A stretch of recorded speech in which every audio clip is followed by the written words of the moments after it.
You said I never read what I sign? Good, because I recorded it.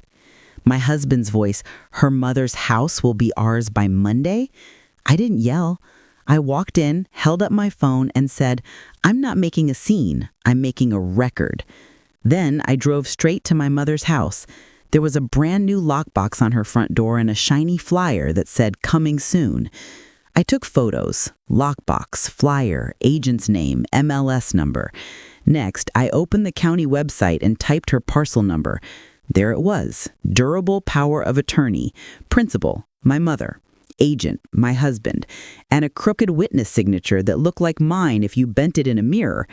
I took screenshots. I took photos of the screenshots. I emailed everything to myself, to my sister, to every inbox I've ever had. By night, the broker froze the file. The title company replied, no further action without verification. He kept texting, babe, it's not what you think. I turned my phone face down. Now I had a plan. Send a formal objection to the agent, broker, and title company. Tomorrow morning, probate court, then adult protective services. Because this isn't just betrayal, it's elder exploitation. I'm not afraid anymore. I have proof, I have names, I have timestamps. Because love is not control, and documents are not love letters. Read twice, ask 3 more questions, and keep your own keys. Tomorrow, one judge with a blue pen will stop everything, and I'll be ready. At 8:15 a.m., Joy and I stood under the fluorescent hum of the Brennan County Probate Court. The security guard waved me through after my purse ate the metal detector with a scolding beep. The self-help clerk slid lime green forms under the plexiglass. She said, emergency petition, illegal POA, like she was saying, menu, number 3. Judge Henderson's ex-par docket starts at 10. I filled out every box with handwriting that wanted to shake. Joy produced a tiny stapler from her purse like a rabbit out of a hat and made a tidy packet. We filed. We waited on a wooden bench that had held 100 breakups and 1,000 scared sons. A woman on the next bench clutched a folder labeled guardianship in red marker and rocked her foot. Joy handed me a protein bar and made me eat it like I was 5. When the bailiff called Miles versus Whitaker, my knees touched. Inside the courtroom, Judge Henderson sat behind a desk with a bobblehead gavel that wobbled when his elbow did. He looked over his half-moon glasses, asked me to raise my right hand, swore me in, and listened without interrupting. He asked to hear the recording. He asked to see the county page. He asked if Ruth knew any of this. No, I said. My mother wants to go home after rehab and plant tomatoes like she always does. His jaw tightened just enough to be human. Temporary restraining order granted, he said with a blue pen. All conveyances, listings, transfers, or liens involving Ruth Miles's property are stayed pending a hearing. Sheriff's office will serve Mr. Whitaker today. Ms. Miles, call Adult Protective Services as soon as you leave here. They will assign a social worker. We will set a full hearing in 10 days. I exhaled like a person who had been underwater and didn't realize how long. Joy squeezed my shoulder. The bailiff handed me stamped copies like they were a quilt. At Suncrest's title, a woman with a silk scarf and quarterback shoulders took our packet. Her nameplate read Davis, but she introduced herself as Laurel. She flipped through the pages with the focus of someone who'd been doing this forever. She said, we're flagging the file. If any notary touched this without actual face-to-face, we'll be asking the state board a few questions. She said it the way you say, pitchforks optional. At Maple Pines, I found my mother in physical therapy, learning a careful step up a foam stair with the therapist's hand hovering politely near her elbow. She smiled when she saw me, even as her face registered my eyes, which must have looked like I'd carried a box up 3 flights without a landing. You're early, she said when she sat, breathless and proud.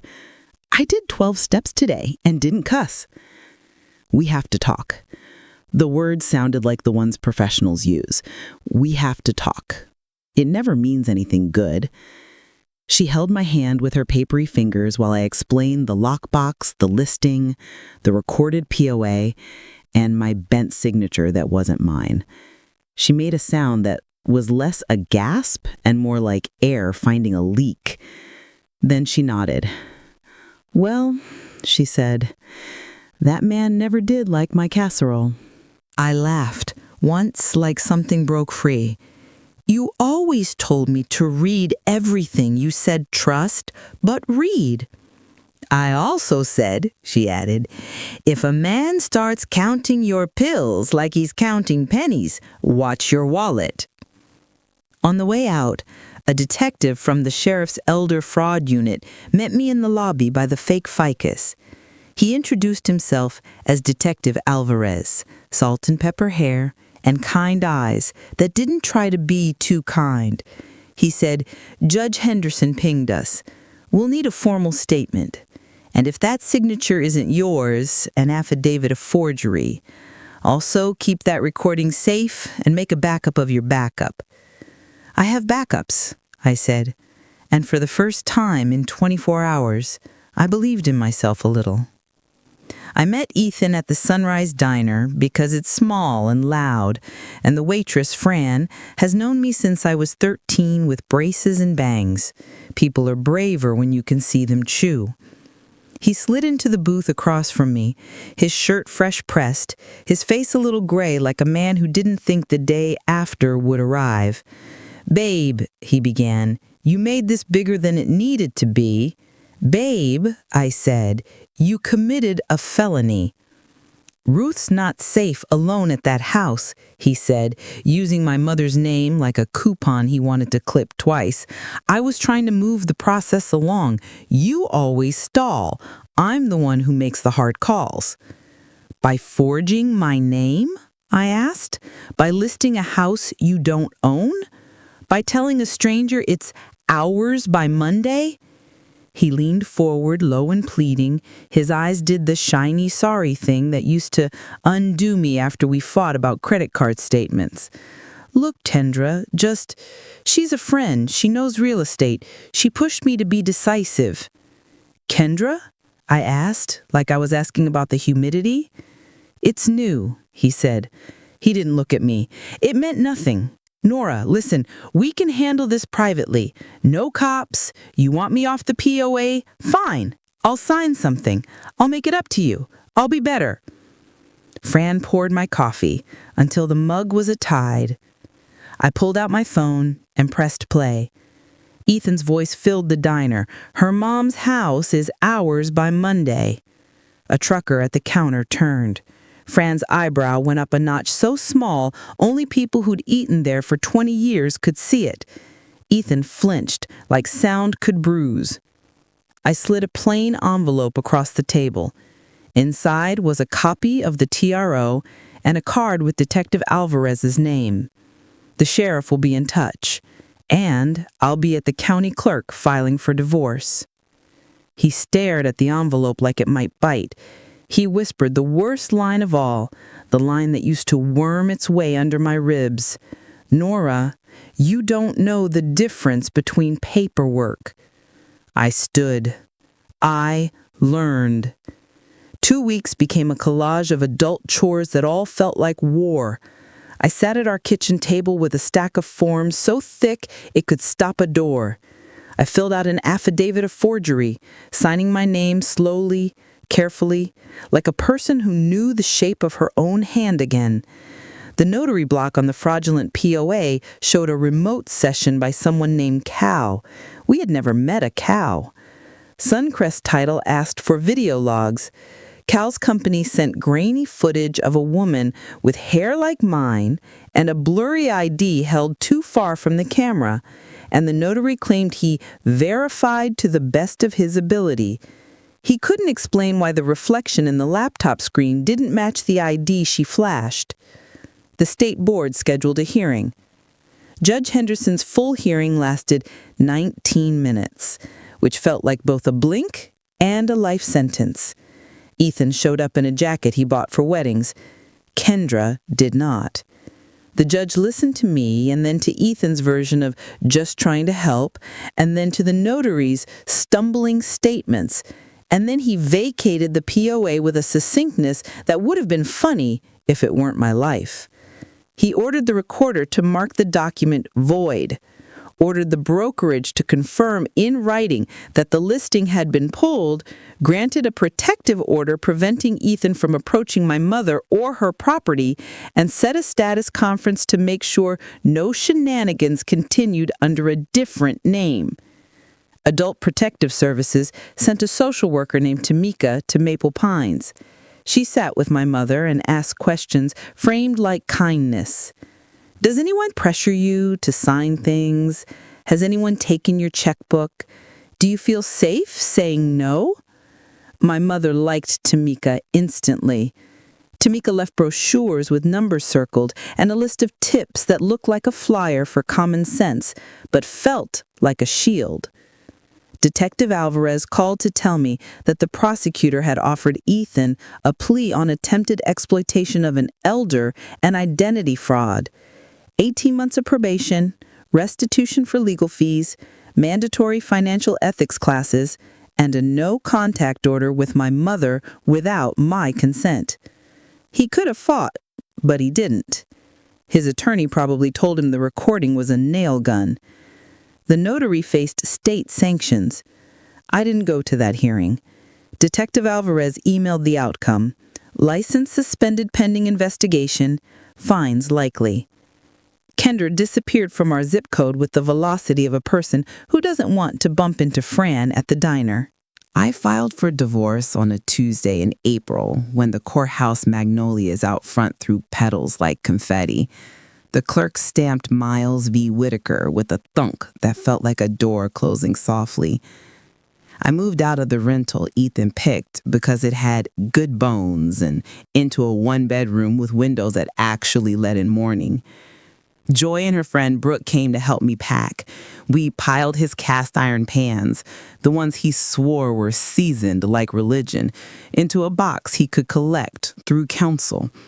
I chose my mugs one by one like they were witnesses. The boxes looked less like leaving and more like excavating. Mom came home to her blue bungalow 2 weeks later. The porch swing squeaked like it remembered every summer we'd sat on it with popsicles. Joy planted tomatoes with her on a Saturday that smelled like cut grass and charcoal from 3 different backyards. I fixed the wobbly kitchen chair that had been wobbly since I was in middle school.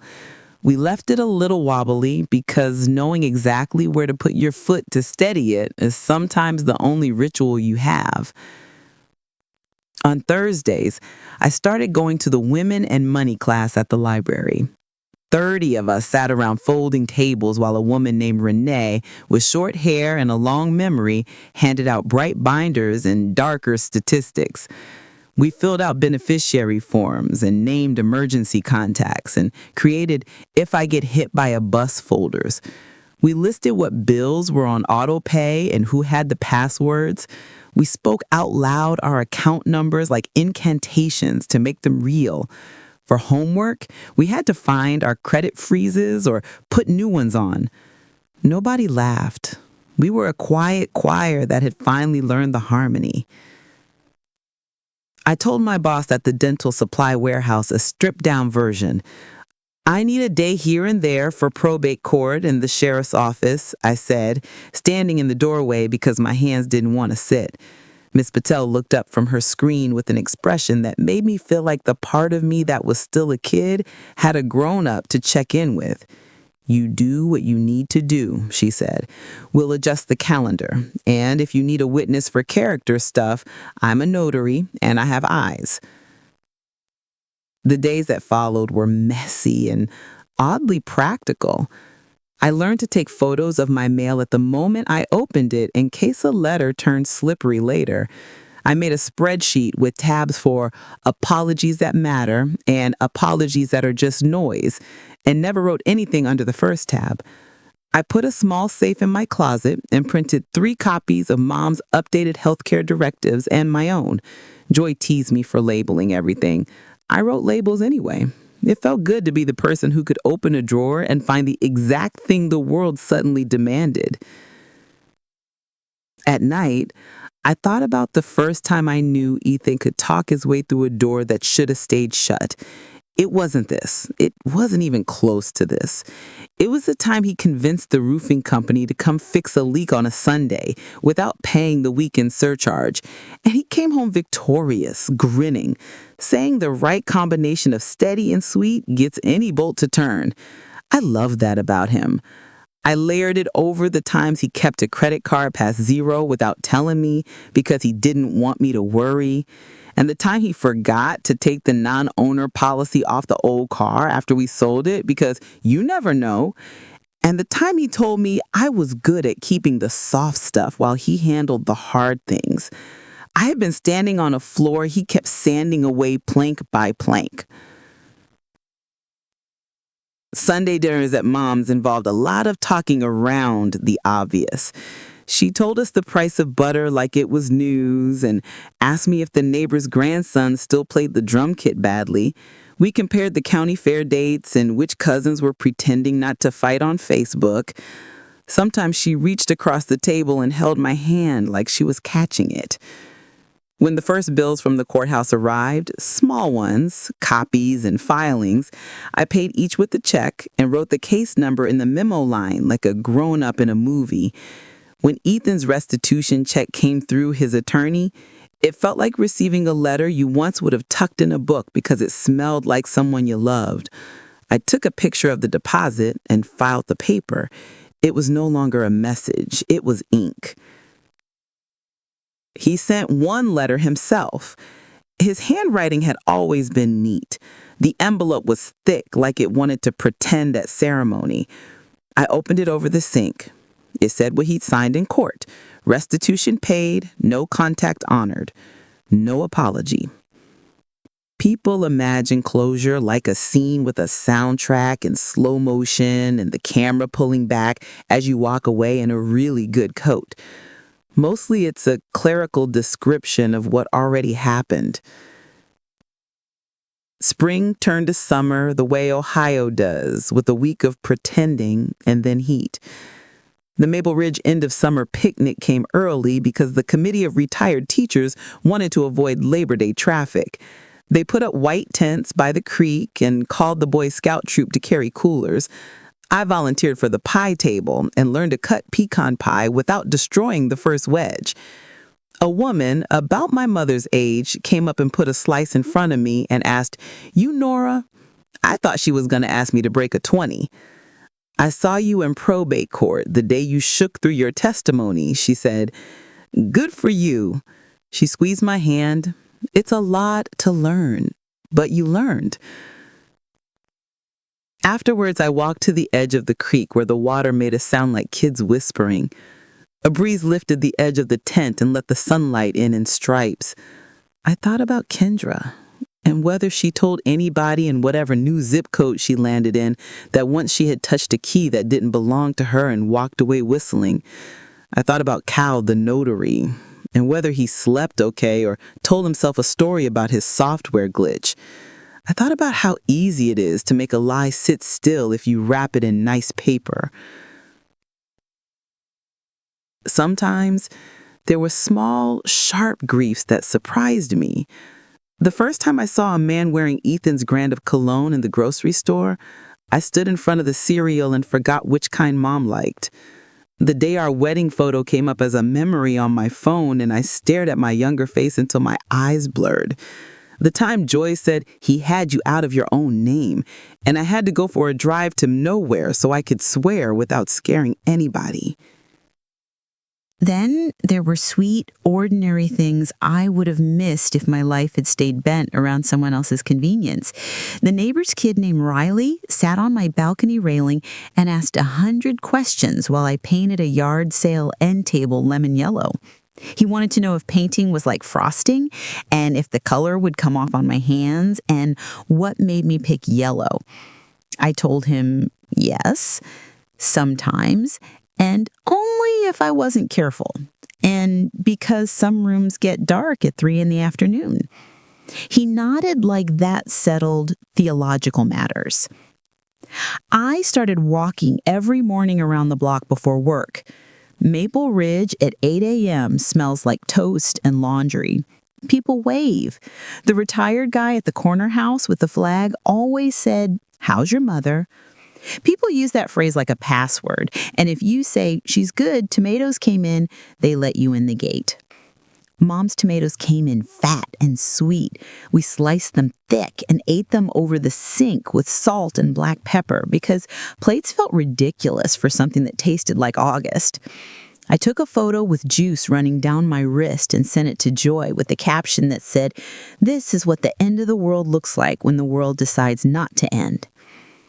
One Saturday in late August, a woman from church called to ask if I would talk to her sister-in-law, who thought her boyfriend had helped her refinance, and now her name wasn't on something she thought it was on. I said yes before I could think because saying no felt like putting the phone down on a person in a burning kitchen. We met at the community center where this all started. I brought my binder. I showed her the recorder app and how to scroll to the end of a recording quickly so you know it's saved. I taught her how to look up her parcel on the county site. We wrote questions for her to ask the bank. She cried once, silently, like a person whose teeth were cold. We sat at the same wobbly table where the bake sale pumpkin bread had been that night, and for a second, the room tilted, then steadied. "Documents aren't love letters," I said to her without planning it. "If someone rushes you, read twice. If someone laughs at your questions, ask 3 more. She nodded and said, "That feels like a tattoo." In September, my divorce was finalized. It happened with a clerk saying my name without looking up and a stamp that was both nothing and everything. Miss Patel baked brownies and wrote "clean docket" on a napkin with a Sharpie. Joy brought 2 bottles of sparkling cider and almost dropped one because her shoe stuck to a grocery store floor. That weekend, I took Mom to the craft fair at the high school. We walked past tables of earrings and crocheted baby hats and cutting boards with Ohio carved into their corners. Mom bought a bar of soap that smelled like orange and clean laundry, and a pot holder for my nephew with an embroidered dinosaur. She stopped in front of a booth where a woman sold notebooks with covers made of old book jackets. Mom ran her hand over a cover that had creases like a face you trust and said, "Your granddad used to say, the page is where you put your courage so you can find it later." We bought 2 notebooks. I wrote on the first page of mine that sentence about documents are not love letters. On the second page, I wrote the phone numbers I never want to forget. Joy, Detective Alvarez's business line, the probate court clerk who always pronounces my last name right. On the third, I drew a rough map of my mother's kitchen showing where she keeps the good scissors. If you didn't grow up somewhere, you don't know that scissors can be good. I heard through the friend rumor network that Kendra moved to Indianapolis and works at a boutique that sells wrap dresses and scented candles named like Lake House.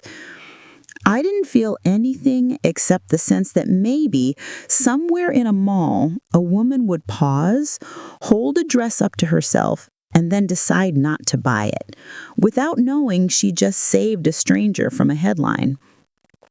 That's how I wanted to think about it. I wanted to think maybe that's how some stories move, quietly, away from a cliff. When the first cold night swept in, I pulled a plastic bin of winter things from the hall closet. I could hear the wind finding the edges of the windows. I pulled out a scarf someone's grandmother had knit, and the fringe slid through my fingers like water again. I remembered how it felt to touch a scarf in a community center just before my life changed. I remembered the sound of Ethan's voice like it was playing through a straw. I remembered the door, the lockbox, the flyer, the bench at the courthouse, the bobblehead gavel, the blue pen. The world feels like paper sometimes, everything too thin to hold what it holds. But paper can be evidence. Paper can carry your name like a flag, not just like a label. I took my notebook and wrote down the things I knew now that I didn't know then. Trust is a door you keep the keys to, even when you share the house. Love is not control. If your gut goes cold and you don't know why, find a bench and make a list. If your name shows up somewhere it didn't walk itself to, call the clerk. If someone tells you you don't know the difference between paperwork, remember how your hand looks when it signs your own name. Take a picture of it. Put it in your binder. The next morning, I drove to Maple Pines and wheeled Mom to the sunroom, where the light comes in weak, and the poinsettias on the sill always look either half dead or full-hearted, depending on whether you slept well. We sat in the warmth, and I read the sign on the wall that says, "You are exactly where you need to be," which I had always thought was spiritually presumptuous and now thought might be trying to be gentle. "Do you think we can put a storm door on the back entrance before winter?" she asked. I said, "We can. We can do anything we decide to do." She leaned her head against the chair back and closed her eyes like a cat who trusts the room. I watched a nurse adjust a blanket on a man who kept trying to swipe his hand at something only he could see. I watched a physical therapist tie a shoe for a woman who'd once probably tied 100 small shoes without thinking. I watched my mother open one eye and look at me like she was checking that the people who were ours still sat where we'd left them. I smiled so she could close it again. I drove home the long way, past the high school football field, past the diner where Fran would be pouring someone else coffee, past the community center where someone had taped a sign to the front door about the flu shot clinic. I stopped at the corner where the maple tree turns first. I watched a kid on a bike do that wild curve where you think they'll tip. I watched a woman in scrubs stand on her front step for a full minute before going in, like she was hanging her day on a nail outside. When I got home, I set my phone on the counter and cooked something simple: garlic and butter, a can of tomatoes, elbow macaroni. I ate standing up. I turned on the radio to a station that plays songs from a time when people used more key changes. I put my hand on the counter and felt its steady, nonsense solidity. There's a kind of quiet that isn't absence. It's the sound of a house exhaling. A week later, Renee from the library asked me to come speak to the Women in Money group for 10 minutes about documents you didn't know you needed. I made a little list and printed it. Healthcare POA, financial POA with a trustworthy person and safeguards, beneficiary designations on everything that has a line for one, a written "where things are" letter. I stood in front of the group wearing a sweater Joy says makes me look like a person who knows where the good pins are. I held up my binder and I said, "If you think you don't have anything someone could take, you're wrong. You have your name." A woman in the back raised her hand and said, "What if I already signed something and I'm not sure what?" And my chest tightened because I recognized that flavor of fear. "Find it," I said. Read it. Read it out loud if you have to. If you don't understand a sentence, it's not because you're dumb. It's because someone wrote it to be read twice. I closed by reading one of Mom's favorite lines. She cut it years ago from the newspaper and taped it inside the basement door. "Trust everybody, but brand your cattle." Half the room laughed. The other half looked thoughtful. Afterward, 3 people came up and asked for the template letter I wrote to stop a title company. 2 asked about adult protective services. 1 brought me a lemon bar wrapped in wax paper and said, "My sister's name is Ruth, too." I didn't plan to tell any of this. I thought I would let it sit like a stone at the bottom of a glass. But it turned out not to be a stone at all. It turned out to be a key. It turned out that telling it made other keys appear. Later that month, when the air turned sharp and the sun started giving up early, I got a postcard from Detective Alvarez.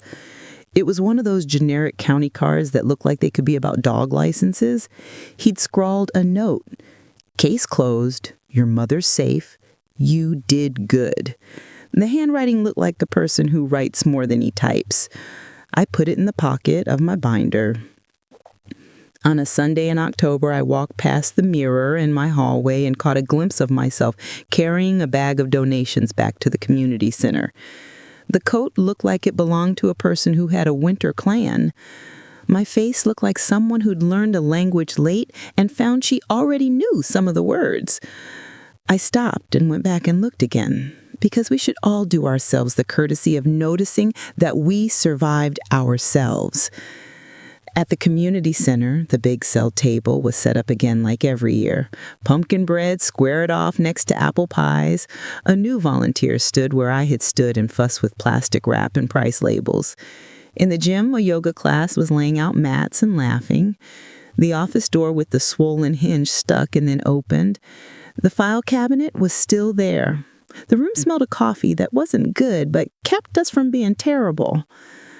I put the bag down gently, like it contained something that might help a stranger who I would never meet.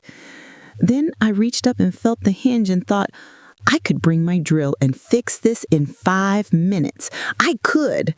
No committee, no consent form, just me and a hinge. When I got home, I made a note in my phone.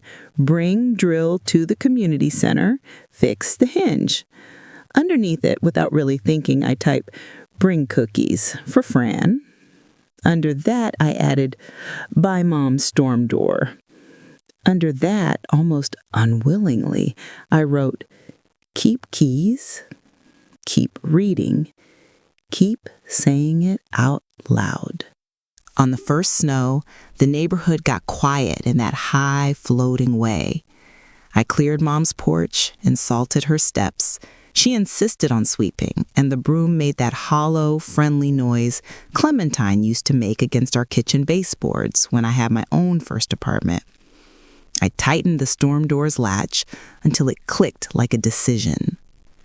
Joy brought a thermos of hot chocolate and a roll of those store-brand oat milk cookies that taste better when you're cold. We stood there with our breath visible and our lives not entirely fixed, and our legs a little tired and our hands warm around cups we didn't plan to put down right away. We stood there beneath the porch light that Mom insists on turning on early because it helps people find the steps. I think that's the whole thing. Turn on the light early. Help people find the steps. Later that night, alone in my apartment, I took out my binder. I flipped through the tabs until I found the page with my own signature. The good one. The one I wrote in a quiet room at the clerk's office with no one rushing me. I stared at the way the N curled and the way my last name sat on the page like it belonged. I smiled because it did. I know what my name feels like in my hand now. I know what paper can do and what it can't. I know that a person can walk into a room where she never meant to be and still leave with what's hers. I know that love without boundaries is just weather, and you don't build a house on weather. I know a scarf can feel like water. I know a judge's blue pen can feel like a life preserver. I know that the little things, the right password, the right phone number, the sound of a bolt seating, are the bones of a day that doesn't ask you to disappear. Some nights, when the building is quiet and the radiator ticks like an old friend, I think about the woman in the community center who asked if she should be worried. I think about all the women who haven't asked yet because they don't have a word for the cold air in their stomach, only the weather report that says no rain while their porch looks dark. I hope they borrow my words or write their own. I hope when they hit record, their hands stop shaking. I hope when someone tells them they don't know the difference between paperwork, they laugh a little and then make a copy. I turn off my lamp. The room goes soft. The binder sits on my nightstand within reach, not because I'm afraid of the dark now, but because it's mine. My phone is on the charger. The charger cord doesn't reach as far as it used to because I moved the outlet with a power strip that has an off switch, so I can turn everything off with one click. It's such a small thing, but I can feel it. Some shift in the room where I am the person who reaches and finds what she meant to reach for. Down the hall, the building door opens and closes. Somewhere outside, a car door thunks and someone laughs and a dog barks like a dog in a sitcom. I fall asleep thinking about a blue bungalow with a porch swing wrapped in plastic and tomatoes on the counter and a storm door that clicks. And I think maybe the moral is not a banner you wave at the end. Maybe it's a list. Maybe it's a scarf you keep in a box by the door. Maybe it's a key on a ring worn smooth by use. Maybe it's this. Love is not control, and documents are not love letters. Read twice. Ask 3 more questions. Keep your keys. And when you hear a laugh through a door that shouldn't be laughing, open it. Hold up your phone. Record.